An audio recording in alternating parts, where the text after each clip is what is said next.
ਮੈਨੂੰ ਤਾਂ ਇਹ ਲੱਗਦਾ ਕਿ ਇਹ ਰਿਜ਼ਰਵੇਸ਼ਨ ਟੋਟਲੀ ਖਤਮ ਕਰਨ ਦੇ ਤੁਲੀ ਹੋਈ ਹੈ।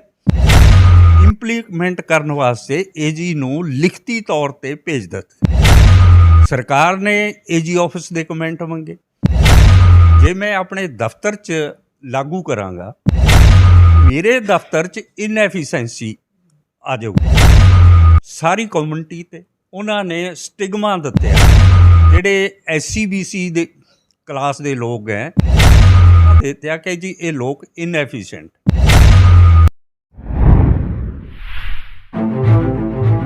ਸਤਿ ਸ਼੍ਰੀ ਅਕਾਲ ਜੀ, ਤੁਸੀਂ ਦੇਖ ਰਹੇ ਹੋ ਕਲਿਆਣ ਟੀਵੀ ਪੰਜਾਬ ਤੇ ਮੈਂ ਹਰਸ਼ਪਾਲ ਸਿੰਘ। ਭਾਵੇਂ ਗੁਰੂ ਨਾਨਕ ਦੇਵ ਜੀ ਤੋਂ ਲੈ ਕੇ ਗੁਰੂ ਗੋਬਿੰਦ ਸਿੰਘ ਜੀ ਤੱਕ ਸਿੱਖੀ ਸਿਧਾਂਤਾਂ ਤੇ ਚੱਲਣ ਲਈ ਲੋਕਾਂ ਨੂੰ ਕਿਹਾ ਸੀ ਤੇ ਪਹਿਰਾ ਦਿੱਤਾ ਸੀ ਤਾਂ ਕਿ ਜਿਹੜੀ ਊਚ ਨੀਚ ਆ ਉਹ ਖਤਮ ਹੋ ਸਕੇ, ਪਰ ਉਸ ਤੋਂ ਬਾਅਦ ਵੀ ਇਹ ਚੀਜ਼ ਖਤਮ ਹੋਣ ਦਾ ਨਾਮ ਨਹੀਂ ਲੈ ਰਹੀ। ਦੇਸ਼ ਆਜ਼ਾਦ ਹੋਇਆ, ਡਾਕਟਰ ਭੀਮ ਰਾਓ ਅੰਬੇਦਕਰ ਜੀ ਨੇ ਰਿਜ਼ਰਵੇਸ਼ਨ ਦੇ ਰੂਪ ਵਿੱਚ ਜਿਹੜੇ ਗਰੀਬ ਲੋਕ ਸੀ, ਕਮਜ਼ੋਰ ਸੀ, ਜਿਨ੍ਹਾਂ ਨੂੰ ਦਲਿਤ ਵੀ ਕਿਹਾ ਜਾਂਦਾ ਸੀ, ਉਹਨਾਂ ਨੂੰ ਉੱਪਰ ਚੱਕਣ ਵਾਸਤੇ ਇੱਕ ਸਹੂਲਤ ਦੇ ਰੂਪ 'ਚ ਦਿੱਤੀ ਸੀ। ਪਰ ਮੌਜੂਦਾ ਸਰਕਾਰਾਂ, ਕੇਂਦਰ ਹੋਵੇ ਚਾਹੇ ਸਟੇਟ ਦੀਆਂ ਹੋਣ, ਉਹਨਾਂ ਵਾਸਤੇ ਕੀ ਪਾਲਿਸੀਆਂ ਲੈ ਕੇ ਆਉਂਦੀਆਂ ਦੱਸਿਆ ਜਾਂਦਾ। ਜਿਹੜੀਆਂ ਜਥੇਬੰਦੀਆਂ ਵੱਖਰੇ ਵੱਖਰੇ ਤੌਰ 'ਤੇ ਸੰਘਰਸ਼ ਕਰਦੀਆਂ ਵੀ ਜਿਹੜੀ ਰਿਜ਼ਰਵੇਸ਼ਨ ਆ ਇਹ ਖਤਮ ਕੀਤੀ ਜਾ ਰਹੀ ਆ।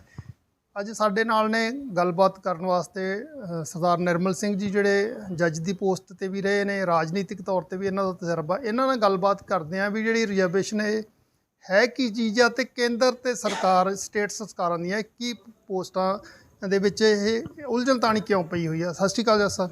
ਸਤਿ ਸ਼੍ਰੀ ਅਕਾਲ ਜੀ। ਕਲਿਆਣ ਟੀਵੀ ਦੇ ਸਾਰੇ ਸਰੋਤਿਆਂ ਨੂੰ ਬਹੁਤ ਬਹੁਤ ਸਤਿ ਸ਼੍ਰੀ ਅਕਾਲ। ਅਤੇ ਸਭ ਤੋਂ ਪਹਿਲਾਂ ਤਾਂ ਮੈਂ ਇਹ ਦੱਸਣਾ ਚਾਹਾਂਗਾ ਕਿ ਜਿਹੜੀ ਇਹ ਰਿਜ਼ਰਵੇਸ਼ਨ ਹੈ, ਇਹ ਰਿਜ਼ਰਵੇਸ਼ਨ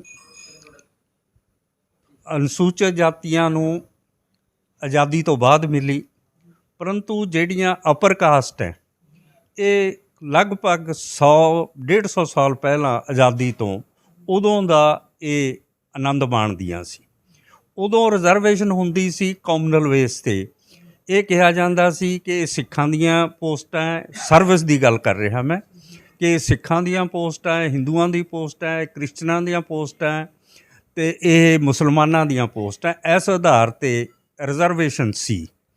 ਪਰੰਤੂ ਸੰਵਿਧਾਨ ਬਣਿਆ, ਬਾਬਾ ਸਾਹਿਬ ਨੇ ਸੰਵਿਧਾਨ 'ਚ ਇਹ ਪ੍ਰਾਵਧਾਨ ਕਰਿਆ ਕਿ ਜਿਹੜੇ ਅਨੁਸੂਚਿਤ ਜਾਤੀ ਹੈ ਅਤੇ ਬੈਕਵਰਡ ਕਲਾਸਿਸ ਦੇ ਲੋਕ ਹੈ, ਟਰਾਈਬਸ ਦੇ ਲੋਕ ਹੈ, ਉਹਨਾਂ ਨੂੰ ਹਾਕਮੇ ਰੱਖ ਦਿੱਤੇ ਗਏ।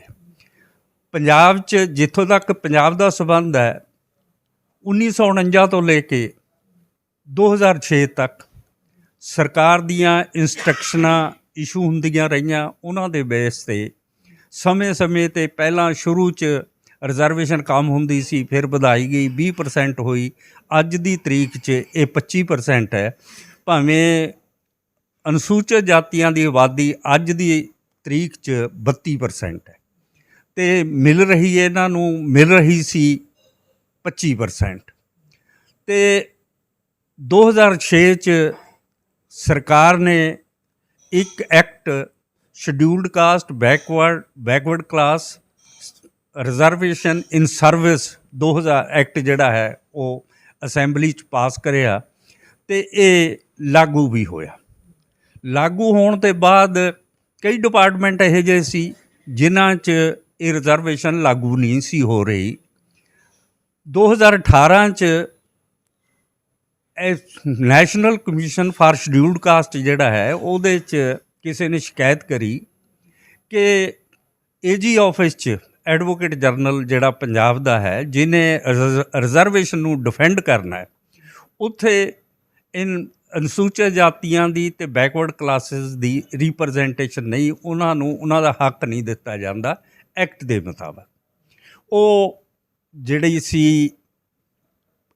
ਕੰਪਲੇਂਟ ਸੀ ਪੰਜਾਬ ਸਰਕਾਰ ਕੋਲ ਆਈ, ਐਗਜ਼ਾਮਿਨ ਕਰੀ ਗਈ ਅਤੇ 2021 'ਚ ਉਸ ਕੰਪਲੇਂਟ 'ਤੇ ਸਰਕਾਰ ਨੇ ਇੱਕ ਡਿਸੀਜ਼ਨ ਲਿਆ ਕਿ ਏਜੀ ਨੂੰ ਹਦਾਇਤ ਕਰੀ ਜਾਏ ਕਿ ਜਦੋਂ ਵੀ ਫਿਊਚਰ 'ਚ ਅੱਗੇ ਵਾਸਤੇ ਜਿੰਨੀਆਂ ਵੈਕੈਂਸੀਆਂ ਭਰਨੀਆਂ ਹੈ, ਉਹਨਾਂ 'ਚ ਐਕਟ ਇਨ ਬਿਨ ਲਾਗੂ ਕਰਿਆ ਜਾਏ, ਜਿਸ ਤਰ੍ਹਾਂ ਇਹ ਪਾਸ ਕੀਤਾ ਗਿਆ। ਅਤੇ ਉਹਦੀ ਚਿੱਠੀ ਜਿਹੜੀ ਸੀ ਏਜੀ ਨੂੰ, ਜਿੱਥੋਂ ਤੱਕ ਮੇਰੇ ਯਾਦ ਹੈ ਕਿ 9 ਦਸੰਬਰ 21 ਨੂੰ ਇਹ ਚਿੱਠੀ ਹੈ ਏਜੀ ਆਫਿਸ ਦੇ ਦਫ਼ਤਰ 'ਚ ਆ ਗਈ। ਮੈਂ ਵਿੱਚ ਪੁੱਛਣਾ ਚਾਹੁੰਦਾ, ਜਿਹੜੀ ਕੰਪਲੇਂਟ ਕੀਤੀ ਸੀ ਇਹ ਕਿਹਨੇ ਕੀਤੀ ਸੀ? ਜਿਹੜੀ ਹੁਣ ਕੰਪਲੇਂਟ ਕਰੀ ਹੈ ਉਹ ਓਪੀ ਹਿੰਦਲ ਹੈ। ਓਪੀ ਹਿੰਦਲ ਹੈ, ਐਡਵੋਕੇਟ ਹੈ ਹਾਈ ਕੋਰਟ 'ਚ। ਉਹਨੇ ਕੰਪਲੇਂਟ ਕਰੀ ਸੀ, ਐਡਵੋਕੇਟ ਦੀ ਉਹ ਸ਼ਿਕਾਇਤ ਸੀ। ਸਰਕਾਰ ਨੇ ਜਿਹੜੇ ਨੈਸ਼ਨਲ ਕਮਿਸ਼ਨ ਦੀ ਕੰਪਲੇਂਟ ਪਹਿਲਾਂ ਆਈ, ਉਹਨੂੰ ਇੰਪਲੀਮੈਂਟ ਕਰਨ ਵਾਸਤੇ ਏਜੀ ਨੂੰ ਲਿਖਤੀ ਤੌਰ 'ਤੇ ਭੇਜ ਦਿੱਤਾ। ਸਮੇਂ 'ਚ ਮਾਰਚ 2022 'ਚ ਪੰਜਾਬ 'ਚ ਸਰਕਾਰ ਬਦਲੀ, ਆਮ ਆਦਮੀ ਪਾਰਟੀ ਦੀ ਸਰਕਾਰ ਬਣੀ ਅਤੇ ਲਾਅ ਅਫਸਰ ਰੱਖਣੇ ਸੀ। 178 ਲਾਅ ਅਫਸਰਾਂ ਦੀ ਜਿਹੜੀ ਭਰਤੀ ਹੋਣੀ ਸੀ, ਵੱਖ-ਵੱਖ additional, senior deputy assistant advocate general, ਉਹਨਾਂ 'ਚ ਕੋਈ ਰਿਜ਼ਰਵੇਸ਼ਨ ਦਾ ਪ੍ਰੋਵੀਜ਼ਨ ਨਹੀਂ ਸੀ ਰੱਖਿਆ ਗਿਆ, ਕੋਈ ਪ੍ਰਾਵਧਾਨ ਨਹੀਂ ਸੀ ਰੱਖਿਆ ਗਿਆ ਐਡਵਰਟਾਈਜ਼ਮੈਂਟ ਦੇ ਖਿਲਾਫ। ਮਿਸਟਰ ਓਪੀ ਹਿੰਦਲ ਐਡਵੋਕੇਟ ਹੈ Punjab and Haryana high court ਦੇ। ਉਹਨਾਂ ਨੇ ਫਿਰ ਨੈਸ਼ਨਲ ਕਮਿਸ਼ਨ ਕੋਲ ਕੰਪਲੇਂਟ ਕਰੀ। ਕਮਿਸ਼ਨ ਨੇ ਉਹ ਜਿਹੜੀ ਕੰਪਲੇਂਟ ਹੈ ਪੰਜਾਬ ਸਰਕਾਰ ਨੂੰ ਭੇਜੀ ਅਤੇ ਉਹਨਾਂ ਦੇ ਕਮੈਂਟ ਮੰਗੇ, ਅਤੇ ਕਮੈਂਟਾਂ ਸਰਕਾਰ ਨੇ ਏਜੀ ਆਫਿਸ ਦੇ ਕਮੈਂਟ ਮੰਗੇ। ਜਿਹੜਾ ਏਜੀ ਹੈ, ਜਿਹੜੇ ਮੌਜੂਦਾ ਏਜੀ ਹੈ ਮਿਸਟਰ ਸਿੱਧੂ, ਅਨਮੋਲ ਰਤਨ ਸਿੱਧੂ, ਉਹਨਾਂ ਨੇ ਆਪਣਾ ਓਪੀਨੀਅਨ ਦਿੱਤਾ ਕਿ ਜੇ ਮੈਂ 2006 ਦਾ ਜਿਹੜਾ ਅਨੁਸੂਚਿਤ ਜਾਤੀ ਬੈਕਵਰਡ ਕਲਾਸਿਸ ਸਰਵਿਸ ਐਕਟ ਬਣਿਆ ਹੋਇਆ, ਜੇ ਮੈਂ ਆਪਣੇ ਦਫ਼ਤਰ 'ਚ ਲਾਗੂ ਕਰਾਂਗਾ ਤਾਂ ਮੇਰੇ ਦਫ਼ਤਰ 'ਚ ਇਨਐਫੀਸ਼ੈਂਸੀ ਆ ਜਾਊਗੀ। ਮਤਲਬ ਕਿ ਉਹਨਾਂ ਦਾ ਕਹਿਣ ਦਾ, ਜੇ ਉਹਦਾ ਇਹ ਨਿਕਲਦਾ ਹੈ, ਜੇ ਉਹਨੂੰ ਇੰਟਰਪ੍ਰੈਟ ਕਰੀਏ ਕਿ ਜੇ ਜਿਹੜੇ SCBC ਦੇ ਕਲਾਸ ਦੇ ਲੋਕ ਹੈ ਇਹ ਇਨਐਫੀਸ਼ੈਂਟ ਹੈ, ਇਹ ਇਨਕੰਪੀਟੈਂਟ ਹੈ। ਇੱਕ ਤਰ੍ਹਾਂ ਦਾ ਇਹ ਸਾਰੀ ਕਮਿਊਨਿਟੀ 'ਤੇ ਉਹਨਾਂ ਨੇ ਸਟਿਗਮਾ ਦਿੱਤਾ ਹੈ ਕਿ ਇਹ ਸਟਿਗਮਾ ਦਿੱਤਾ ਕਿ ਜੀ ਇਹ ਲੋਕ ਇਨਐਫੀਸ਼ੀਐਂਟ। ਮਤਲਬ ਜੇ ਪੰਜਾਬੀ 'ਚ ਆਮ ਬੰਦੇ ਨੇ ਸਮਝਣਾ ਹੋਵੇ, ਉਹਨੂੰ ਕਿਵੇਂ ਸਮਝਿਆ ਜਾਵੇ? ਕਿ ਮੇਰੇ ਦਫ਼ਤਰ 'ਚ ਕਾਰਜ ਕੁਸ਼ਲਤਾ 'ਤੇ ਇਫੈਕਟ ਆਊਗਾ। ਇਹ ਕਾਰਜਸ਼ਾਲੀ ਨਹੀਂ, ਇਹ ਮਿਹਨਤੀ ਨਹੀਂ, ਇਹ ਮਿਹਨਤ ਨਹੀਂ ਕਰ ਸਕਦੇ, ਇਹ ਚੰਗੀ ਤਰ੍ਹਾਂ ਕੇਸ ਜਿਹੜੇ ਹੈ ਇਹ ਪਲੀਡ ਨਹੀਂ ਕਰ ਸਕਦੇ। ਮੈਂ ਏਜੀ ਸਾਹਿਬ ਨੂੰ ਵੀ ਪੁੱਛਣਾ ਚਾਹੁੰਦਾ ਹਾਂ, ਤੁਹਾਡੇ ਰਾਹੀਂ, ਕਲਿਆਣ TV ਰਾਹੀਂ ਮੈਂ ਐਡਵੋਕੇਟ ਜਨਰਲ ਨੂੰ ਪੁੱਛਣਾ ਚਾਹੁੰਦਾ ਹਾਂ ਕਿ ਜੇ ਇੰਨੀ ਕੰਪੀਟੈਂਸੀਜ਼ ਦੇ ਸਾਰੇ SC ਵਰਗ ਦੇ, ਤਾਂ ਮੇਰਾ ਖਿਆਲ ਉੱਥੇ ਨੁਮਾਇੰਦਗੀ ਬਿਲਕੁਲ ਘੱਟ ਹੈ, ਸਾਰੇ ਜਰਨਲ ਕੈਟੇਗਰੀ ਦੇ ਹੈ, ਤਾਂ ਜੇ ਤੁਹਾਡੀ ਇਤਨੀ ਐਫੀਸ਼ੀਐਂਸੀ ਹੈ ਤਾਂ ਸਾਰੇ ਕੇਸ ਸਰਕਾਰ ਦੇ ਹੱਕ 'ਚ ਹੋਣੇ ਚਾਹੀਦੇ ਆ। ਤੁਸੀਂ ਤਾਂ ਛੋਟੇ ਕੇਸਾਂ 'ਚ ਦਿੱਲੀ ਤੋਂ ਵਕੀਲ ਲਿਆਉਂਦੇ ਆ, ਏਜੀ ਸਾਹਿਬ ਆਪ ਪਿੱਛੇ ਖੜ੍ਹਦੇ ਆ ਅਤੇ ਪ੍ਰਾਈਵੇਟ ਵਕੀਲ ਅੰਗੇਜ ਕਰਦੇ ਆ। ਫਿਰ ਤੁਸੀਂ ਇਨਕੰਪੀਟੈਂਟ ਹੈ ਜਾਂ ਉਹ ਕੰਪੀਟੈਂਟ ਹੈ ਜਿਹੜੇ ਬਾਹਰੋਂ ਅੰਗੇਜ ਕਰੇ ਜਾਂਦੇ ਆ? ਜੇ ਏਜੀ ਆਫਿਸ ਦਾ ਰਿਕਾਰਡ ਦੇਖਿਆ ਜਾਏ, ਏਜੀ ਆਫਿਸ ਬਾਹਰੋਂ ਅੰਗੇਜ ਕਰਦਾ ਹੈ, ਬਾਹਰੋਂ ਵਕੀਲ ਕਰਦਾ ਹੈ, ਤਾਂ ਇਹਦਾ ਮਤਲਬ ਇਹ ਹੈ ਕਿ ਉਹ ਕੰਪੀਟੈਂਟ ਨਹੀਂ ਹਨ। ਕੋਈ ਕ੍ਰਾਈਟੇਰੀਆ, ਹਾਂ, ਜਿਹੜੇ SCBC ਦੇ, ਅਸੀਂ ਇਹ ਨਹੀਂ ਕਹਿੰਦੇ ਕਿ ਤੁਸੀਂ ਬਿਨਾਂ ਕਿਸੇ ਰੂਲ ਰੈਗੂਲੇਸ਼ਨ 'ਤੇ ਰੱਖੋ, ਤੁਹਾਡਾ ਕ੍ਰਾਈਟੇਰੀਆ ਬਣਾਓ। ਜੇ ਅਸਿਸਟੈਂਟ ਏਜੀ 7 ਸਾਲ ਦਾ ਰੱਖਣਾ, 7 ਸਾਲ ਵਾਲਾ ਰੱਖ ਲਓ, ਅਤੇ ਜੇ SC ਅਵੇਲੇਬਲ ਹੈ ਤਾਂ ਉਹਨੂੰ ਓਪਰਚੁਨਿਟੀ ਦਿਓ, ਅਤੇ ਜੇ ਡਿਪਟੀ ਵਾਸਤੇ 10 ਸਾਲ ਹੈ 10 ਸਾਲ ਵਾਲਾ ਲੈ ਲਓ, ਅਤੇ ਜੇ ਨਾਲ ਕੋਈ ਇਨਕਮ ਟੈਕਸ ਦੀ ਸ਼ਰਤ ਹੈ ਉਹ ਰੱਖ ਲਓ। ਇਹੀ ਕ੍ਰਾਈਟੇਰੀਆ ਤੁਹਾਡੀ ਸਿਲੈਕਸ਼ਨ ਦਾ।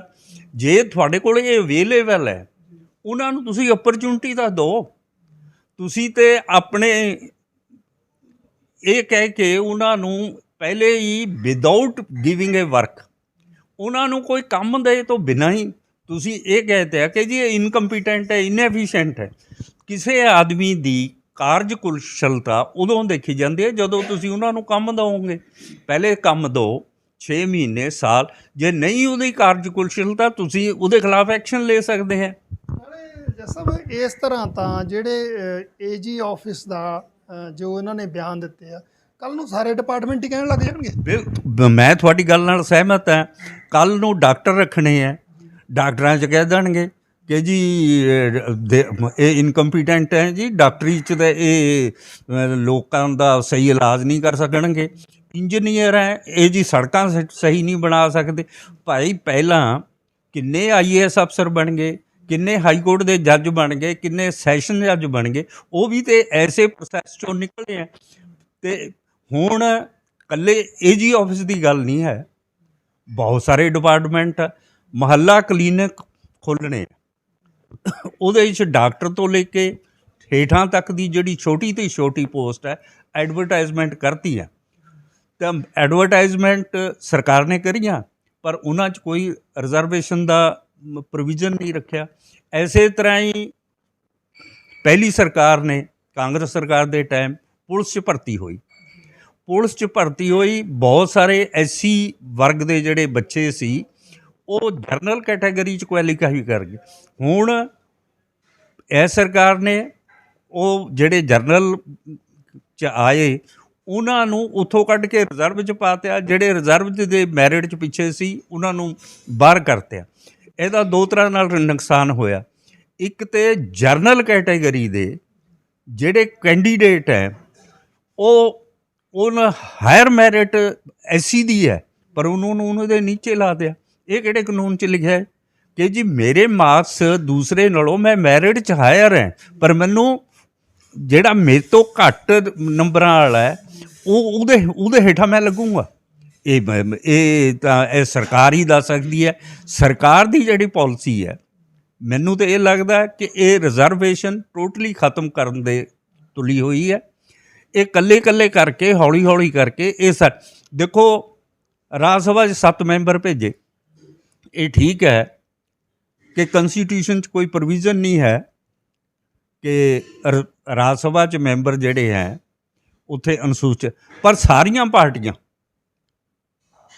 ਪਾਰਟੀਆਂ ਅਨੁਸੂਚਿਤ ਜਾਤੀਆਂ ਨੂੰ, ਸ਼ਡਿਊਲਡ ਟਰਾਈਬਸ ਨੂੰ ਜਿਹੜੀਆਂ ਹੈ ਇਹ ਰਿਜ਼ਰਵੇਸ਼ਨ ਦਿੰਦੀਆਂ।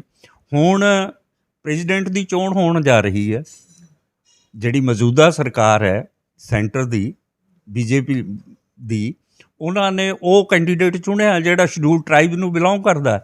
ਔਰ ਇਹ ਪ੍ਰਚਾਰ ਵੀ ਕਰਿਆ ਜਾਂਦਾ ਕਿ ਜੋ ਸ਼ਡਿਊਲਡ ਟਰਾਈਬਸ ਦੀ ਲੇਡੀ ਹੈ, ਸ਼ਡਿਊਲਡ ਟਰਾਈਬਸ ਦਾ ਹੌਸਲਾ ਵਧੂਗਾ।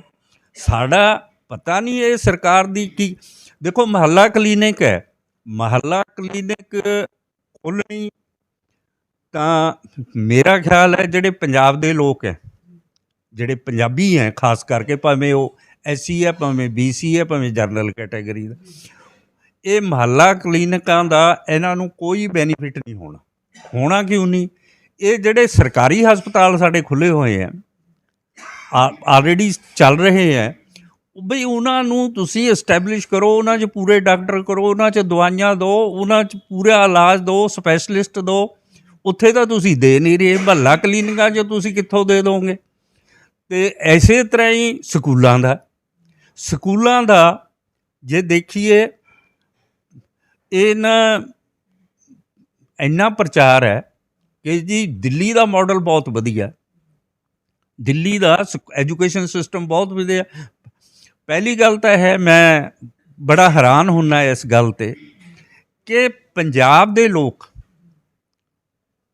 Including chief minister Bhagwant Mann Punjab ਨੂੰ ਹੀ ਕੰਡੈਮ ਕਰੀ ਜਾਂਦੇ ਕਿ ਜੀ ਪੰਜਾਬ ਦਾ ਐਜੂਕੇਸ਼ਨ ਸਿਸਟਮ ਖਤਮ ਹੋਇਆ। ਬਈ ਪੰਜਾਬ ਸੈਂਟਰ ਨੇ ਸਰਵੇ ਕਰਾਇਆ, ਪੰਜਾਬ ਇੱਕ ਨੰਬਰ 1 ਹੈ।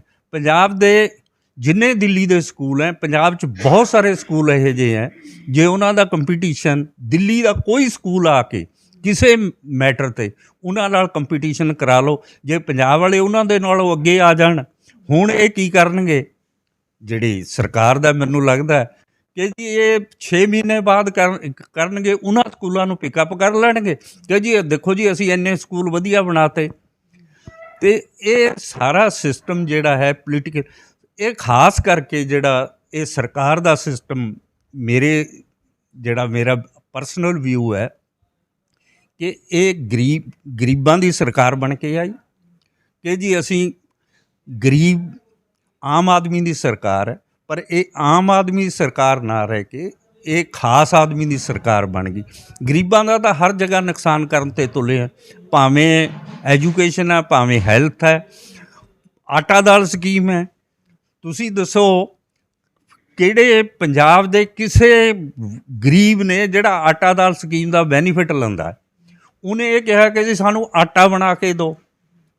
ਤੁਸੀਂ ਪਿੰਡ ਸਾਡੇ ਬਹੁਤ ਛੋਟੇ ਛੋਟੇ ਪਿੰਡ ਹੈ, ਮਾਲਵੇ ਦੇ, ਬਠਿੰਡਾ, ਫਰੀਦਕੋਟ ਜਾਂ ਇਹ ਜਿਹੜੇ ਜ਼ਿਲ੍ਹੇ ਹੈ, ਇੱਥੇ ਤਾਂ ਵੱਡੇ ਪਿੰਡ ਹੈ, ਸੰਗਰੂਰ ਤੋਂ ਸ਼ੁਰੂ ਹੋ ਜਾਣ, ਪਰ ਸਾਡੇ ਰੋਪੜ, ਪਟਿਆਲਾ ਦੇ ਫਤਿਹਗੜ੍ਹ ਸਾਹਿਬ ਜਾਂ ਦੁਆਬੇ ਦੇ ਪਿੰਡ ਹੈ, ਇਹ ਬੜੇ ਛੋਟੇ ਛੋਟੇ ਪਿੰਡ ਹੈ ਜਿੱਥੇ 2-2 ਹਜ਼ਾਰ ਦੀ ਆਬਾਦੀ ਹੈ। ਹਰ ਆਦਮੀ ਜਾ ਕੇ ਰਾਸ਼ਨ ਲਿਆ ਸਕਦਾ ਹੈ, ਆਪਣੀ ਮਰਜ਼ੀ ਨਾਲ ਉੱਥੇ ਤੁਲਾ ਕੇ ਲਿਆ ਸਕਦਾ। ਤੁਹਾਡੇ ਕੋਲ ਆਟਾ ਬਣਿਆ ਬਣਾਇਆ ਆਊਗਾ ਥੈਲੀ, ਉਹਦੇ 'ਚ ਪਤਾ ਨਹੀਂ ਕੀ ਬੰਦ ਕਰਿਆ ਕੀ ਨਹੀਂ। ਇਹ ਇੱਕ ਸਕੀਮਾਂ ਜਿਹੜੀਆਂ ਹੈ, ਇਹ ਗਰੀਬ ਜਿਹੜਾ ਵਰਗ ਹੈ ਉਹਨਾਂ ਦੇ ਖਿਲਾਫ ਜਾ ਰਹੀਆਂ। ਪਤਾ ਨਹੀਂ ਕੀ ਸੋਚ ਹੈ ਕੀ ਨਹੀਂ। ਇਸ ਵਾਸਤੇ ਜਿਹੜਾ ਅਨੁਸੂਚਿਤ ਜਾਤੀ ਦੇ ਲੋਕ ਹੈ ਉਹਨਾਂ ਨੂੰ ਸੋਚਣਾ ਪਊਗਾ ਕਿ ਅਸੀਂ ਇਹ ਜਿਹੜੀ ਖਾਸ ਕਰਕੇ ਜਿਹੜੀ ਰਿਜ਼ਰਵੇਸ਼ਨ, ਦੇਖੋ ਜਿਹੜੇ ਅਨੁਸੂਚਿਤ ਜਾਤੀ ਦੇ ਲੋਕ ਹੈ, ਨਾ ਤਾਂ ਇਹਨਾਂ ਕੋਲ ਇੰਡਸਟਰੀ ਹੈ, ਨਾ ਇਹਨਾਂ ਕੋਲ ਜ਼ਮੀਨ ਹੈ, ਨਾ ਇਹ ਵਪਾਰ 'ਚ ਹੈ, ਨਾ ਇਹ ਮੀਡੀਆ 'ਚ ਹੈ। ਇਹਨਾਂ 'ਤੇ ਕੰਟਰੋਲ ਜਿਹੜਾ ਸਾਰਾ ਹੈ ਇਹ ਉੱਚ ਵਰਗ ਦਾ ਹੈ, ਹਾਇਰ ਕਾਸਟ ਦਾ ਕੰਟਰੋਲ ਹੈ ਇਹਨਾਂ 'ਤੇ। ਅਤੇ ਸਾਡੇ ਕੋਲ ਤਾਂ ਇੱਕ ਵੇ ਸੀ ਜਿਹੜਾ ਬਾਬਾ ਸਾਹਿਬ ਸਾਨੂੰ ਦੇ ਗਏ, ਜਿਹਦੇ ਨਾਲ ਅਪਲਿਫਟ ਹੁੰਦੀ ਸੀ, ਪਰਿਵਾਰ ਅੱਗੇ ਆਉਂਦੇ ਸੀ, ਉਹ ਸੀ ਰਿਜ਼ਰਵੇਸ਼ਨ। ਹੁਣ ਇਹ ਜਿਹੜੀ ਮੌਜੂਦਾ ਸਰਕਾਰ ਹੈ ਆਮ ਆਦਮੀ ਪਾਰਟੀ ਦੇ ਨਾਂ 'ਤੇ, ਖਾਸ ਮੈਂ ਤਾਂ ਖਾਸ ਆਦਮੀ ਦੀ ਸਰਕਾਰ ਕਹਿੰਦਾ, ਇਹ ਇਸ ਰਿਜ਼ਰਵੇਸ਼ਨ ਨੂੰ ਖ਼ਤਮ ਕਰਨ ਦੇ ਪਰ ਬੜੀ ਚਲਾਕੀ ਨਾਲ ਇਹ ਖ਼ਤਮ ਕਰਨ ਜਾਣ ਰਹੀ ਹੈ। ਇਹ ਨੌਜਵਾਨਾਂ ਨੂੰ ਇਸ ਵਾਸਤੇ ਅੱਗੇ ਆ ਕੇ ਇਹਨੂੰ ਸੋਚਣਾ ਪਊਗਾ ਕਿ ਅਸੀਂ ਇਹ ਰਿਜ਼ਰਵੇਸ਼ਨ ਰੱਖਣੀ ਹੈ ਜਾਂ ਨਹੀਂ ਰੱਖਣੀ। ਜੱਜ ਸਾਹਿਬ, ਜਿਹੜੀਆਂ ਜਥੇਬੰਦੀਆਂ ਐਸਸੀ ਜਥੇਬੰਦੀਆਂ, ਉਹ ਪਿਛਲੇ ਸਮੇਂ ਤੋਂ ਦੇਖਦੇ ਆ ਰਹੇ ਹਾਂ। ਪਹਿਲੀ ਗੱਲ ਤਾਂ ਖੁਦ ਪਲੇਟਫਾਰਮ 'ਤੇ ਇਕੱਠੇ ਨਹੀਂ ਹੁੰਦੀਆਂ, ਜਾਂ ਜਿਹੜੀ ਲੜਾਈ ਆ ਉਹ ਲੜਨ 'ਚ ਅਸਫਲ ਰਹਿੰਦੀਆਂ ਵਾ, ਜਾਂ ਉਹ ਆਪਣੀ ਚੌਧਰ ਕਾਰਨ ਕੀ ਕਾਰਨ ਇੱਥੇ ਬਠਿੰਡੇ 'ਚ ਵੀ ਦੇਖਦੇ ਆ ਵੀ ਅਲੱਗ-ਅਲੱਗ ਤੌਰ 'ਤੇ ਲੜਾਈ ਲੜਦੀਆਂ, ਜਦੋਂ ਇਕੱਠੀਆਂ ਕਿਉਂ ਨਹੀਂ ਹੁੰਦੀਆਂ? ਇਹਦਾ ਤੁਸੀਂ ਕੀ ਕਾਰਨ ਮੰਨਦੇ ਹੋ? ਦੇਖੋ, ਮੈਂ ਤੁਹਾਡੀ ਇਸ ਗੱਲ ਨਾਲ 100% ਸਹਿਮਤ ਹੈ ਕਿ ਪੰਜਾਬ 'ਚ ਅਨੁਸੂਚਿਤ ਜਾਤੀਆਂ ਦੀਆਂ ਇੰਨੀਆਂ ਜਥੇਬੰਦੀਆਂ ਉਹ ਇੱਕ ਪਲੇਟਫਾਰਮ 'ਤੇ ਇਕੱਠੀਆਂ ਨਹੀਂ ਹੋ ਰਹੀਆਂ, ਅਤੇ ਇਕੱਠੀਆਂ ਹੋ ਨਹੀਂ ਰਹੀਆਂ ਜਾਂ ਹੋਣ ਨਹੀਂ ਦਿੱਤਾ ਜਾਂਦਾ। 2 ਕਾਰਨ ਹੈ। ਇਹਦੇ ਵਾਸਤੇ ਸੋਚ ਰਹੇ ਹੈ ਕਿ ਇਹਨਾਂ ਨੂੰ ਇਕੱਠਾ ਇੱਕ ਪਲੇਟਫਾਰਮ 'ਤੇ ਕਰਿਆ ਜਾਏ। ਇਹ ਜਥੇਬੰਦੀਆਂ ਆਪਣੇ ਆਪਣੇ ਲੈਵਲ 'ਤੇ ਕੋਸ਼ਿਸ਼ ਕਰਦੀਆਂ। ਮੈਂ ਐਪਰੀਸ਼ੀਏਟ ਕਰਦਾ ਕਿ ਹਰ ਆਦਮੀ ਆਪਣਾ ਯੋਗਦਾਨ ਪਾਉਂਦਾ। ਮੈਂ ਜਿਨ੍ਹਾਂ ਨਾਲ ਗੱਲ ਕਰੀ ਹੈ, ਮੈਂ ਉਹਨਾਂ ਨੂੰ ਇਹ ਵੀ ਕਿਹਾ ਕਿ ਤੁਸੀਂ ਪਲੇਟਫਾਰਮ ਇੱਕ ਬਣਾ ਲਓ, ਭਾਵੇਂ ਆਪਣੀ ਜਥੇਬੰਦੀ ਤੁਸੀਂ ਲਹਿਦੀ ਰੱਖ ਲਓ, ਪਰ ਜਿੱਥੇ ਤੁਹਾਡਾ ਇੱਕ ਇਸ਼ੂ ਹੈ, ਇੱਕ ਮੁੱਦਾ ਹੈ, ਸਮਾਜਿਕ ਮੁੱਦਾ ਹੈ, ਉਹਦੇ 'ਤੇ ਤੁਹਾਨੂੰ ਇੱਕ ਸਟੇਜ 'ਤੇ ਮੇਰੇ ਐਸੋਸੀਏਸ਼ਨ ਨਾਲ ਬਹੁਤ ਸਾਰੇ ਜਥੇਬੰਦੀਆਂ ਦੇ ਜਿਹੜੇ ਪ੍ਰਧਾਨ ਹੈ ਜਾਂ ਜਥੇਬੰਦੀ ਦੇ ਮੈਂਬਰ ਸਾਹਿਬਾਨ ਹੈ, ਉਹ ਐਗਰੀ ਕਰ ਰਹੇ ਹੈ ਕਿ ਸਾਨੂੰ ਇੱਕ ਪਲੇਟਫਾਰਮ 'ਤੇ। ਦੂਸਰਾ ਜਿਹੜਾ ਤੁਹਾਡਾ ਸਵਾਲ ਹੈ ਕਿ ਇਹਨਾਂ ਦੀ ਜਥੇਬੰਦੀਆਂ ਸੰਘਰਸ਼ ਵੀ ਕਰਦੀਆਂ ਥੋੜ੍ਹਾ ਬਹੁਤ, ਪਰ ਇਹ ਕਾਮਯਾਬ ਨਹੀਂ ਹੁੰਦੀਆਂ। ਕਾਮਯਾਬ ਹੋਣ ਵਾਸਤੇ ਸਭ ਤੋਂ ਵੱਡਾ ਮਸਲਾ ਸਾਡੇ ਆਰਥਿਕਤਾ ਦਾ ਹੈ।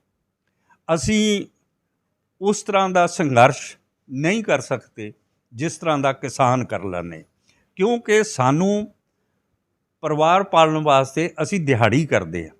ਜਿਹੜੇ ਦਿਹਾੜੀਦਾਰ ਹੈ ਉਹਨੇ ਪਿੱਛੇ ਦੇਖਣਾ ਕਿ ਸ਼ਾਮ ਨੂੰ ਮੇਰੇ ਘਰ ਰੋਟੀ ਪੱਕੂਗੀ ਜਾਂ ਨਹੀਂ, ਮੈਂ ਬੱਚਿਆਂ ਨੂੰ ਰੋਟੀ।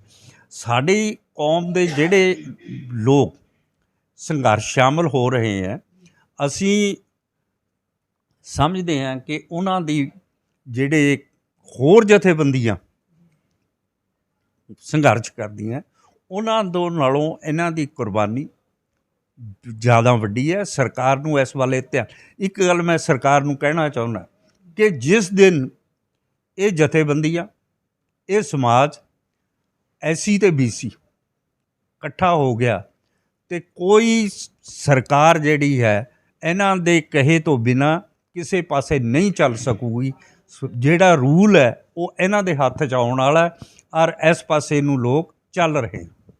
ਇੱਕ ਜੱਜ ਸਾਹਿਬ, ਇੱਕ ਜਿਹੜੀਆਂ ਮਜ਼ਦੂਰ ਜਥੇਬੰਦੀਆਂ, ਜਦੋਂ ਉਹਨਾਂ ਨੇ ਆਪਣੇ ਹੱਕ ਦੀ ਲੜਾਈ ਲੜਨੀ ਹੁੰਦੀ ਉਦੋਂ ਉਹ ਮਜ਼ਦੂਰ ਜਥੇਬੰਦੀ ਆਪਣੇ ਪੱਧਰ ਤੇ ਲੜਦੀ ਆ, ਪਰ ਜਿਹੜਾ ਨਾਰਾ ਉਹ ਕਿਸਾਨ ਮਜ਼ਦੂਰ ਏਕਤਾ ਦਾ ਲਾਉਂਦੀ ਆ, ਜਦੋਂ ਲੜਾਈ ਉਹਨਾਂ ਨੇ ਵੱਖਰੇ ਲੜਨੀ ਪੈਂਦੀ ਹੈ ਤੇ ਨਾਰਾ ਕਿਉਂ ਲਾਉਂਦੇ ਆ?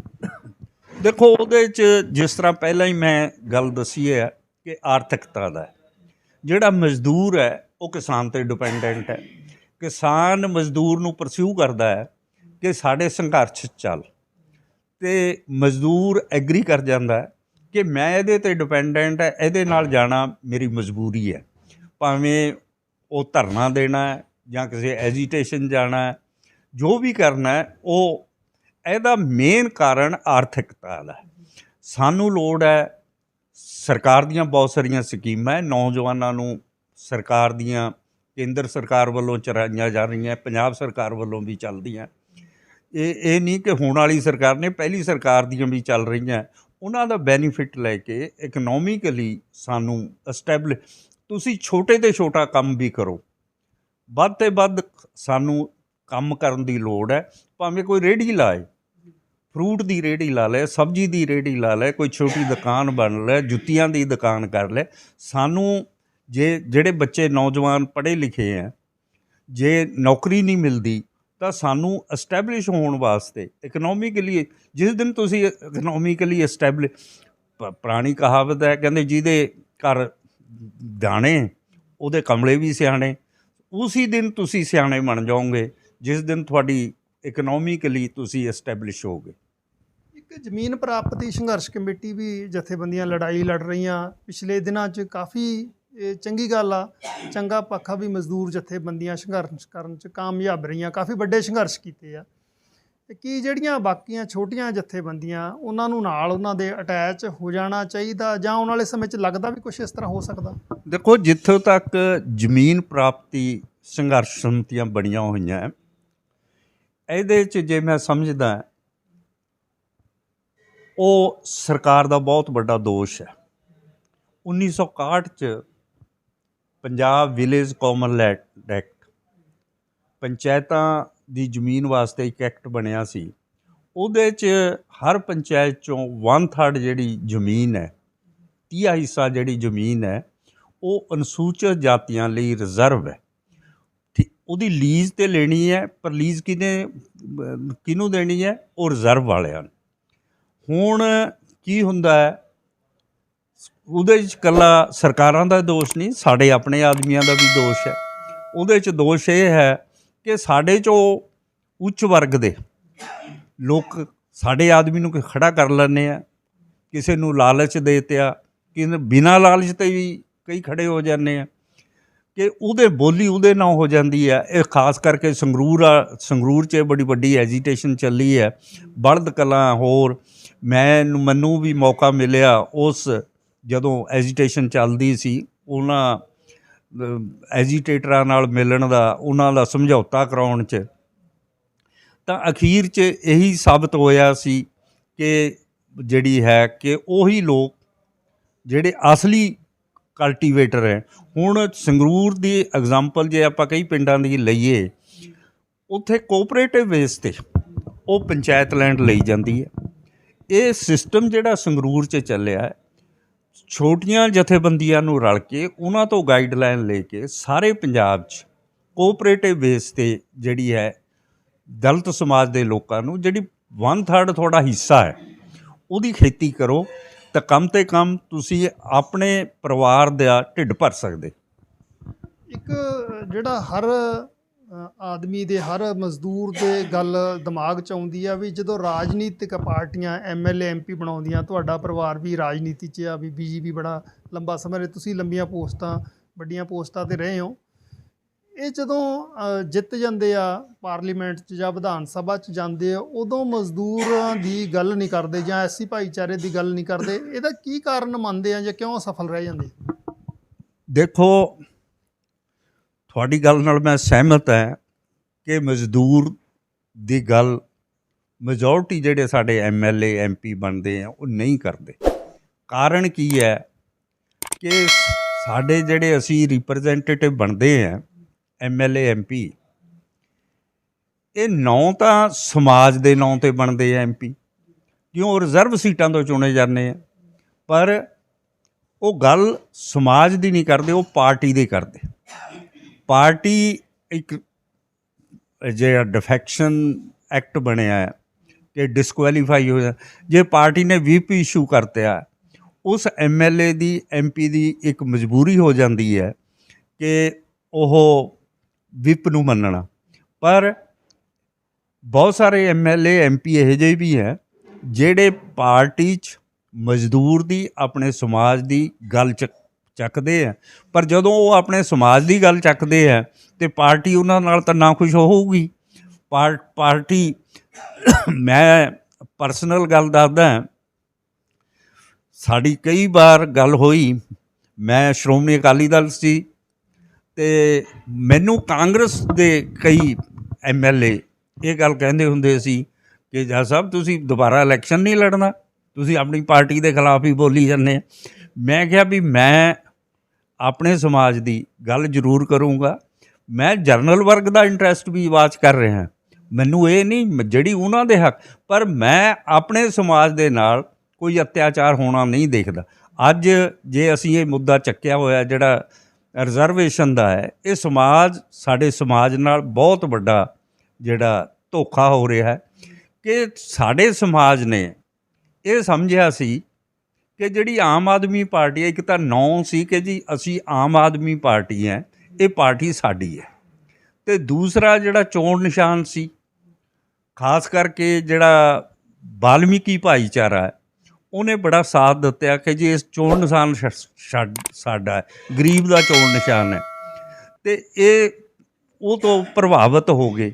ਪਰ ਇਹਦਾ ਰਿਜ਼ਲਟ ਜਿਹੜਾ ਹੈ ਉਹ 3 ਮਹੀਨਿਆਂ 'ਚ ਹੀ ਤੁਹਾਡੇ ਸਾਹਮਣੇ ਆ ਗਿਆ ਕਿ ਜਿਹੜਾ ਇਹ ਪਾਰਟੀ ਹੈ, ਇਹਦੀ ਸੋਚ ਜਿਹੜੀ ਹੈ ਉਹ ਬ੍ਰਾਹਮਣੀਕਲੀ ਸੋਚ ਹੈ।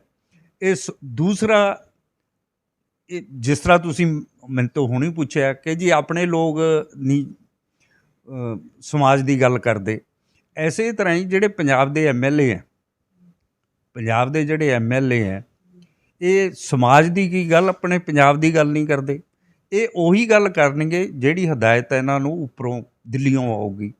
ਤੁਸੀਂ ਬਹੁਤ ਸਾਰੀਆਂ ਸਟੇਟਮੈਂਟਾਂ ਚੀਫ ਮਿਨਿਸਟਰ ਸਾਹਿਬ ਦੀਆਂ ਵੀ ਦੇਖੀਆਂ, ਮੇਰੀ MLA ਨਾਲ ਕਈਆਂ ਨਾਲ ਜਿਹੜੇ ਆਮ ਆਦਮੀ ਪਾਰਟੀ ਦੇ MLA ਹੈ, ਉਹਨਾਂ ਨਾਲ ਗੱਲ ਹੋਈ ਹੈ ਕਿ ਜੀ ਤੁਹਾਡੇ ਟਾਈਮ 'ਚ ਤੁਸੀਂ ਇਹ ਇਸ਼ੂ ਰੇਜ਼ ਕਰੋ ਕਿ ਜੀ ਸਾਡੀ ਰਿਜ਼ਰਵੇਸ਼ਨ ਕਿਉਂ ਖ਼ਤਮ ਕਰ ਰਹੇ ਹੈ, ਸਾਨੂੰ ਰਿਜ਼ਰਵੇਸ਼ਨ ਦਿਓ, ਸਾਡਾ ਹੱਕ ਬਣਦਾ ਹੈ, ਅਸੀਂ ਕੋਈ ਭੀਖ ਨਹੀਂ ਮੰਗਦੇ, ਅਸੀਂ ਇਹ ਕਨਸਟੀਟਿਊਸ਼ਨ ਦੇ ਅੰਡਰ ਜਿਹਦੀ ਸਹੁੰ ਸਰਕਾਰ ਨੇ ਖਾਈ ਹੈ ਉਹਦੇ ਅੰਡਰ ਮੰਗਦੇ ਆ। ਸਾਡਾ ਇਹ ਐਕਟ ਬਣਿਆ, ਰਿਜ਼ਰਵੇਸ਼ਨ ਐਕਟ ਬਣਿਆ ਹੋਇਆ, ਅਸੀਂ ਰਿਜ਼ਰਵੇਸ਼ਨ ਐਕਟ ਤੋਂ ਜ਼ਿਆਦਾ ਕੋਈ ਚੀਜ਼ ਨਹੀਂ ਮੰਗਦੇ। ਹਾਂ, ਜੇ ਮੈਂ ਹੋਰ ਵੀ ਉਹਨਾਂ ਨੂੰ ਕਿਹਾ ਕਿ ਤੁਸੀਂ ਇਹ ਗੱਲ ਇਸ਼ੂ ਰੇਜ਼ ਕਰੋ ਕਿ ਜੀ ਜੇ ਐਕਟ ਹੀ ਨਹੀਂ ਲਾਗੂ ਕਰਨਾ ਤਾਂ ਐਕਟ ਨੂੰ ਖਤਮ ਕਰੋ, ਜੇ ਹਿੰਮਤ ਹੈਗੀ ਤਾਂ ਐਕਟ ਨੂੰ ਖਤਮ ਕਰ ਲਓ, ਲਿਆਓ ਅਸੈਂਬਲੀ 'ਚ।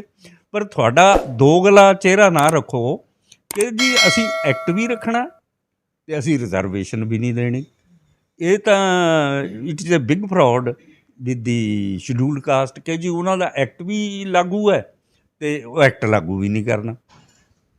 ਜੈਸਾ ਜਦੋਂ ਜਰਨਲ ਵਰਗ ਇਕੱਠਾ ਹੁੰਦਾ ਉਦੋਂ ਇੱਕ ਗੱਲ ਜ਼ਰੂਰ ਕਹਿੰਦਾ ਵੀ ਜਿਹੜੇ ਆਰਥਿਕ ਤੌਰ 'ਤੇ ਸਟਰੋਂਗ ਹੋ ਗਏ ਆ, ਚਾਹੇ ਉਹ ਵੱਡੀਆਂ ਵੱਡੀਆਂ ਪੋਸਟਾਂ 'ਚ MLA MPs, ਉਹਨਾਂ ਨੂੰ ਰਿਜ਼ਰਵੇਸ਼ਨ 'ਚੋਂ ਬਾਹਰ ਕੱਢਣਾ ਚਾਹੀਦਾ। ਕੀ ਇਫੈਕਟ ਹੈ ਇਹਦਾ? ਦੇਖੋ, ਜਿਹੜੀ ਰਿਜ਼ਰਵੇਸ਼ਨ ਸ਼ੁਰੂ 'ਚੋਂ ਮਿਲੀ ਸੀ ਜਾਂ ਅੱਜ ਵੀ ਹੈ, ਇਹ ਰਿਜ਼ਰਵੇਸ਼ਨ ਆਰਥਿਕ ਤੌਰ 'ਤੇ ਨਹੀਂ ਮਿਲੀ ਸੀ, ਇਹ ਸੋਸ਼ਲ ਜਿਹੜੀ ਬੈਕਵਰਡਨੈਸ ਸੀ, ਐਜੂਕੇਸ਼ਨ ਬੈਕਵਰਡਨੈਸ ਸੀ, ਉਹਦੇ ਆਧਾਰ 'ਤੇ ਮਿਲੀ ਸੀ। ਅਤੇ ਅੱਜ ਵੀ ਜਿਹੜੀ ਸੋਸ਼ਲ ਬੈਕਵਰਡਨੈਸ ਹੈ ਇਹ ਜਿਉਂ ਦੀ ਤਿਉਂ ਖੜੀ ਹੋਈ ਹੈ। ਅੱਜ ਵੀ ਹਿੰਦੁਸਤਾਨ 'ਚ ਬਹੁਤ ਸਾਰੀਆਂ ਸਟੇਟਾਂ ਆਈਆਂ ਜੀਆਂ ਜਿੱਥੇ ਸਕੂਲਾਂ 'ਚ ਬੱਚੇ, ਸਰਕਾਰੀ ਸਕੂਲਾਂ 'ਚ ਬੱਚੇ ਮੈਰਿਟ ਦੇ ਆਧਾਰ 'ਤੇ ਨਹੀਂ ਬੈਠਦੇ, ਅਲਫਾਬੈਟੀਕਲ ਨਹੀਂ ਬੈਠਦੇ, ਉਹਨਾਂ ਨੂੰ ਲਾਈਨਾਂ 'ਚ ਬਿਠਾ ਲਿਆ ਜਾਂਦਾ ਜਾਤ ਦੇ ਆਧਾਰ 'ਤੇ। ਮੁਰਲੀ ਲਾਈਨ 'ਚ ਫਸਟ ਰੋ ਪੰਡਤ, ਫਲਾਣਾ। ਜਿਹੜੇ ਐਸੀ ਹੈ ਉਹਨਾਂ ਨੂੰ ਸਭ ਤੋਂ ਪਿੱਛੇ ਬਿਠਾਲਿਆ ਜਾਂਦਾ। ਜਿਹੜੇ ਕਮਿਊਨਿਟੀ ਕਿਚਨ ਬਣੇ ਹੈ ਉਹ ਵੀ ਸੈਪਰੇਟ ਹੈ। ਬਹੁਤ ਸਾਰੀਆਂ ਸਟੇਟਾਂ ਅੱਜ ਦੀ ਡੇਟ 'ਚ। ਜਦੋਂ ਤੱਕ ਅਨਟੱਚੇਬਿਲਟੀ, ਅਸੀਂ ਖੁਸ਼ਕਿਸਮਤ ਹੈ ਪੰਜਾਬ ਦੇ ਲੋਕ, ਗੁਰੂ ਸਾਹਿਬਾਂ ਦੀ ਮਿਹਰਬਾਨੀ ਹੈ ਕਿ ਪੰਜਾਬ 'ਚ ਅਨਟੱਚੇਬਿਲਟੀ ਘੱਟ ਹੈ, ਪਰ ਹਲੇ ਇੱਥੇ ਵੀ ਹੈ। ਕਈ ਹੋਰ ਤਾਂ ਹੋਰ ਗੁਰਦੁਆਰਿਆਂ 'ਚ ਵੀ ਹੈ। ਮੈਂ ਦੂਰ ਕਿਉਂ ਜਾਵਾਂ, ਆਪਾਂ ਆਪਣੇ ਨੇੜੇ ਹੀ ਹੈ। ਕਿਹੜਾ ਡੇਰਾ ਹੈ, ਰੋਮੀ ਵਾਲਾ ਡੇਰਾ ਭੁੱਚੋ। ਇਸ ਡੇਰੇ ਦਾ ਮੁੱਦਾ ਇੱਥੋਂ ਦੇ MLA ਸਰਦਾਰ ਦਰਸ਼ਨ ਸਿੰਘ ਕੋਟਪੱਤੇ ਨੇ ਅਸੈਂਬਲੀ 'ਚ ਰੇਜ਼ ਕਰਿਆ ਕਿ ਜਦੋਂ ਮੈਂ ਡੇਰੇ 'ਚ ਗਿਆ ਮੈਨੂੰ ਬਾਂਹ 'ਤੇ ਫੜ ਕੇ ਪਿੱਛੇ ਕਰ ਦਿੱਤਾ ਗਿਆ ਕਿ ਤੇਰੀ ਲਾਈਨ ਹੋਰ ਹੈ। ਉਹ ਗੁਰੂ ਸਾਹਿਬ ਦੇ ਜਿਹੜਾ ਸੰਦੇਸ਼ ਹੈ ਤੁਸੀਂ ਉਸ 'ਤੇ ਉਲਟ ਕੰਮ ਕਰ ਰਹੇ ਹੈ। ਪ੍ਰਕਾਸ਼ ਤੁਸੀਂ ਗੁਰੂ ਗ੍ਰੰਥ ਸਾਹਿਬ ਦਾ ਕਰਿਆ ਹੋਇਆ। ਤੁਸੀਂ ਇਹ ਫਰਾਡ ਜਿਹੜਾ ਹੈ ਪੰਜਾਬ 'ਚ ਹੀ ਹੈ। ਪਰ ਅਸੀਂ ਬਾਹਰਲੀਆਂ ਸਟੇਟਾਂ ਨਾਲੋਂ ਬਹੁਤ ਚੰਗੇ ਹਾਂ ਕਿ ਇੱਥੇ ਉਨਾ ਵਿਤਕਰਾ ਨਹੀਂ ਹੈ ਅਨਟੱਚੇਬਿਲਟੀ ਦੇ ਆਧਾਰ 'ਤੇ ਜਿੰਨਾ ਬਾਹਰਲੀਆਂ ਸਟੇਟਾਂ 'ਚ ਹੈ। ਭਾਵ ਤੁਹਾਡਾ ਕਹਿਣ ਦਾ ਇਹ ਆ ਵੀ ਬੇਸ਼ੱਕ ਐਸੀ ਆਰਥਿਕ ਤੌਰ 'ਤੇ ਸਟਰੋਂਗ ਹੋ ਜਾਂਦੇ ਆ, ਪਰ ਜਾਤੀ ਉਹਨਾਂ 'ਚ ਵਰਕ ਕਰਦੀ ਆ। ਦੂਸਰੀ ਗੱਲ ਇਹ ਵੀ ਆਉਣ ਵਾਲੇ ਸਮੇਂ 'ਚ ਹੁਣ ਕੀ ਪਲਾਨ ਬਣਾਇਆ ਵੀ ਜਿਹੜੀ ਮੌਜੂਦਾ ਸਰਕਾਰ ਆ ਜਿਹੜੀ ਰਿਜ਼ਰਵੇਸ਼ਨ ਖਤਮ ਕਰਨ 'ਤੇ ਤੁਰੀ ਹੋਈ ਆ SC ਵਰਗ ਨੇ ਜਾਂ SC ਜਥੇਬੰਦੀਆਂ ਨੇ, ਤੁਹਾਡੀ ਪਲੈਨਿੰਗ ਕੀ ਹੈ ਇਹਦੇ ਬਾਰੇ? ਮੇਰੀ ਤਾਂ ਪਲੈਨਿੰਗ ਇਹ ਹੈ ਕਿ ਪਹਿਲਾਂ ਜ਼ਿਲ੍ਹੇ ਪੱਧਰ 'ਤੇ, ਤਹਿਸੀਲ ਪੱਧਰ 'ਤੇ, ਪਿੰਡ ਪੱਧਰ 'ਤੇ ਲੋਕਾਂ ਨੂੰ ਆਰਗੇਨਾਈਜ਼ ਕਰਿਆ ਜਾਏ, ਉਹਨਾਂ ਨੂੰ ਜਾਗਰੂਕ ਕਰਿਆ ਜਾਏ ਕਿ ਤੁਹਾਡੇ ਹੱਕਾਂ 'ਤੇ ਸਰਕਾਰ ਡਾਕਾ ਮਾਰ ਜਾ ਰਹੀ ਹੈ। ਜੇ ਤੁਸੀਂ ਆਪਣਾ ਹੱਕ ਬਚਾਉਣਾ ਹੈ, ਤੁਸੀਂ ਆਪਣੇ ਵਾਸਤੇ ਲੜਾਈ ਲੜਨੀ ਹੈ ਤਾਂ ਅੱਗੇ ਆਓ। ਫਿਰ ਅਸੀਂ ਸਟੇਟ ਲੈਵਲ 'ਤੇ ਇਹਨੂੰ ਸੰਘਰਸ਼ ਨੂੰ ਲੈ ਕੇ, ਪਰ ਅਸੀਂ ਇਸ ਸੰਘਰਸ਼ ਨੂੰ ਕਿਸੇ ਹਰ ਹੀਲੇ ਕੋਸ਼ਿਸ਼ ਕਰਕੇ ਜਿਹੜੀ ਸਾਡੀ ਰਿਜ਼ਰਵੇਸ਼ਨ ਹੈ ਇਹਨੂੰ ਬਚਾਉਣ ਦੀ ਕੋਸ਼ਿਸ਼ ਕਰਾਂਗੇ। ਇੱਕ ਆਮ ਲੋਕ ਕਹਿੰਦੇ ਵੀ ਜਿਹੜੀ EMPLOYEES ਆ ਜਾਂ ਚਿੱਟੇ ਕਾਲਰ ਕਲਾਸ ਕਹਿ ਲਓ ਜਾਂ ਜਿਹੜੇ ਉਹ ਨਾ ਅੱਗੇ ਨਹੀਂ ਆਉਂਦੇ, ਮਤਲਬ ਰਿਜ਼ਰਵੇਸ਼ਨ ਦਾ ਲਾਭ ਲੈ ਕੇ ਤੇ ਚੁੱਪ ਕਰਕੇ ਬੈਠ ਜਾਂਦੇ। ਮਤਲਬ ਆਮ ਲੋਕ ਕਹਿੰਦੇ ਨੇ ਇਹ ਜੇ ਅੱਗੇ ਆਉਣ ਤਾਂ ਸ਼ਾਇਦ ਉਹਦਾ ਕੁਛ ਆਰਥਿਕ ਤੌਰ 'ਤੇ ਬੈਕ 'ਤੇ ਮਦਦ ਕਰਕੇ ਉਹ ਲੜਾਈ ਲੜੀ ਜਾ ਸਕਦੀ। ਇਹਨੂੰ ਤੁਸੀਂ ਕਿਵੇਂ ਦੇਖਦੇ? ਦੇਖੋ, ਇਹ ਤੁਹਾਡੀ ਗੱਲ ਬਿਲਕੁਲ ਸਹੀ ਹੈ। ਜਿਹੜੇ ਸਰਵਿਸ 'ਚ ਆ ਜਾਂਦੇ ਹੈ ਉਹਨਾਂ ਦੇ ਕਈ ਮਜਬੂਰੀ 'ਚ ਉਹ ਸਰਵਿਸ ਲਾ ਬਣੇ ਹੋਏ ਹੈ ਕਿ ਉਹ ਉਸੇ ਤਰ੍ਹਾਂ ਪਾਰਟੀਸਪੇਟ, ਪਰ ਸਾਡੇ ਬਹੁਤ ਸਾਰੇ ਰਿਟਾਇਰ EMPLOYEES ਹੈ ਉਹਨਾਂ 'ਤੇ ਇਹ ਕੋਈ ਰੂਲ ਨਹੀਂ ਲੱਗਦਾ, ਰੈਗੂਲੇਸ਼ਨ ਨਹੀਂ ਲੱਗਦਾ। ਉਹਨਾਂ ਨੂੰ ਅੱਗੇ ਆ ਜਾਣਾ ਚਾਹੀਦਾ ਹੈ। ਅਤੇ ਅਸੀਂ ਪਿੱਛੇ ਜੀ ਮੈਂ ਇੱਕ ਮੀਟਿੰਗ 7 ਫੇਜ਼ 'ਚ ਸ਼੍ਰੀ ਗੁਰਦੁਆਰਾ ਰਵਿਦਾਸ ਜੀ ਦੇ ਗੁਰਦੁਆਰੇ 'ਚ ਲਾਇਬ੍ਰੇਰੀ 'ਚ ਕਰੀ ਸੀ ਅਸੀਂ। ਉੱਥੇ ਵੀ ਇਹ ਮਸਲਾ ਇੱਕ ਮੈਂਬਰ ਨੇ ਉਠਾਇਆ ਸੀ ਕਿ ਜੀ ਅਸੀਂ ਤਾਂ EMPLOYEE ਹੈ। ਉੱਥੇ ਉਹਨਾਂ ਨੂੰ ਸਮਝਾਇਆ ਗਿਆ ਕਿ ਜਿਹੜੇ ਰਿਟਾਇਰੀ EMPLOYEE ਹੈ ਉਹ ਬੜੇ ਸੀਨੀਅਰ ਰੈਂਕ ਦੇ ਅਫੀਸਰ ਸੀ, ਉਹਨਾਂ ਦਾ ਇਹ ਕਹਿਣਾ ਸੀ ਕਿ ਜੀ ਨਹੀਂ ਅਸੀਂ ਐਜੀਟੇਸ਼ਨ ਨਹੀਂ ਕਰ ਸਕਦੇ। ਅਤੇ ਉਹਨਾਂ ਨੂੰ ਸਮਝਾਇਆ ਗਿਆ ਕਿ ਜੇ ਤੁਸੀਂ ਨਹੀਂ ਲੀਡ ਕਰੋਗੇ, ਜਿਹੜੀ ਤੁਸੀਂ ਗੱਲ ਕਰ ਰਹੇ ਸੀ ਪਹਿਲਾਂ, ਲੀਡ ਕਰਨ ਵਾਸਤੇ ਕੋਈ ਲੀਡਰ ਦੀ ਲੋੜ ਹੈ।